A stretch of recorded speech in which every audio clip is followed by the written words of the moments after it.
তিনি যেন রূপকথার রাজকন্যাদের হারিয়ে দেওয়া এক রানী। চমকপ্রদ তার উত্থান। মধ্যবিত্ত এক গুজরাটি পরিবারে জন্ম নেওয়া নীতা দালাল 1985 সালে 22 বছর বয়সে বিয়ের পিঁড়িতে বসেন ভারতের সবচেয়ে ধনী ব্যক্তি মুকেশ আম্বানির সঙ্গে। এরপর থেকে দৈনন্দিন জীবনযাপন বিলাসিতায় মোড়া। সকালে ঘুম ভাঙার পর থেকে রাতে ঘুমাতে যাওয়ার আগ পর্যন্ত বিলাসিতার শিখর চূড়ায় শয়ন করেন নীতা আম্বানি। তার সকাল শুরু হয় বহুমূল্যের একটি চায়ের কাপে চুমুক দিয়ে।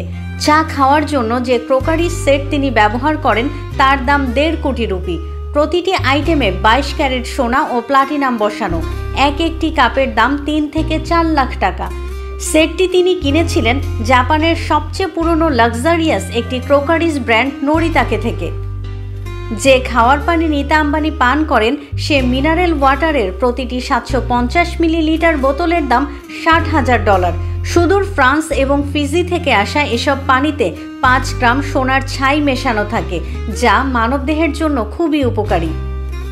নীতা যেসব হাত ব্যাগ ব্যবহার করেন তার বেশিরভাগই কুমিরের চামড়া দিয়ে তৈরি।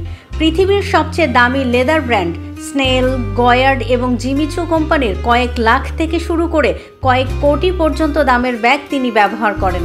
2017 সালে তার ব্যবহার করা 2.5 কোটি রুপির একটি ব্যাগ ব্রিটেনের একটি দাতব্য প্রতিষ্ঠান থেকে নিলামে উঠেছিল।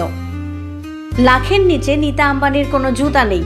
পেড্রো, গ্রেসিয়া, জিমিচু, পেলমোধা, মার্লিন্স সহ অত্যন্ত বিলাসবহুল ব্র্যান্ডের জুতা পরিধান করেন তিনি, যেগুলো এক জোড়ার দাম কয়েক মিলিয়ন ভারতীয় মুদ্রা পর্যন্ত হয়ে থাকে। যেসব জুতার কোনোটাই আবার তিনি দ্বিতীয়বার পরেন না। পোশাকের ক্ষেত্রেও একই নিয়ম মেনে চলেন তিনি। তার শাড়িগুলো সাধারণ কোনো শাড়ি নয়। রূপকথার রানীদের মতোই শাড়িগুলো সজ্জিত থাকে মণি, মুক্তা, সোনা এবং হীরা দিয়ে। নীতা আম্বানির রয়েছে বিরল সব লিপস্টিকের সংগ্রহ, যেগুলোর বেশিরভাগই শুধু তার জন্য তৈরি। তার পোশাকের সঙ্গে মিল রেখে করা হয় এসব লিপস্টিকের রং। লিপস্টিকের প্যাকেজিং করা হয় রূপা বা সোনা দিয়ে। এগুলোর দাম অনেক বিত্তবানদের ধারণার বাইরে। বিশ্বের বিভিন্ন প্রান্তের বিখ্যাত সব ডিজাইন করা গয়নার সংগ্রহ রয়েছে নীতা আম্বানির। গয়না হিসেবে তিনি ব্যবহার করেন প্লাটিনাম, হীরা, পান্না, নীলকান্তমণি, চূর্ণি, ক্যাটস আইয়ের মতো পাথর। মেয়ে ঈশার বিয়েতে তিনি বেছে নিয়েছিলেন পান্না দিয়ে মোড়ানো ঐতিহ্যবাহী পলকি রানীহার।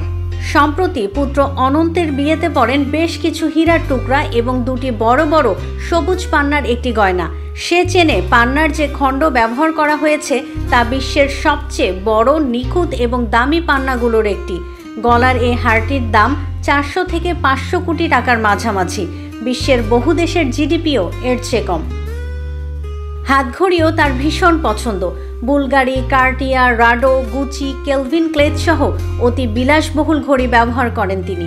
এসব ঘড়ির সর্বনিম্ন দাম শুরু হয় 1 লাখ রুপি থেকে, অনেকগুলোর দাম কোটিরও বেশি। তবে মুকেশের সঙ্গে বিয়ের আগে তিনি আর 5টা মধ্যবিত্ত নারীর মতো জীবনযাপন করতেন। সাধারণ একটি মধ্যবিত্ত গুজরাটি পরিবারে নীতার জন্ম 1963 সালের 1 নভেম্বর। বিয়ের আগে নাম ছিল নীতা দালাল। যখন মুকেশ আম্বানির সঙ্গে তার দেখা হয় তখন তিনি একটি স্কুলে বাচ্চাদের ভরতনাট্যম শেখান। মুকেশ আম্বানির সঙ্গে বিয়ের পর বদলে যায় নীতা আম্বানির জীবন। আজ তিনি এশিয়ার সবচেয়ে ধনী শিল্পপতির স্ত্রী।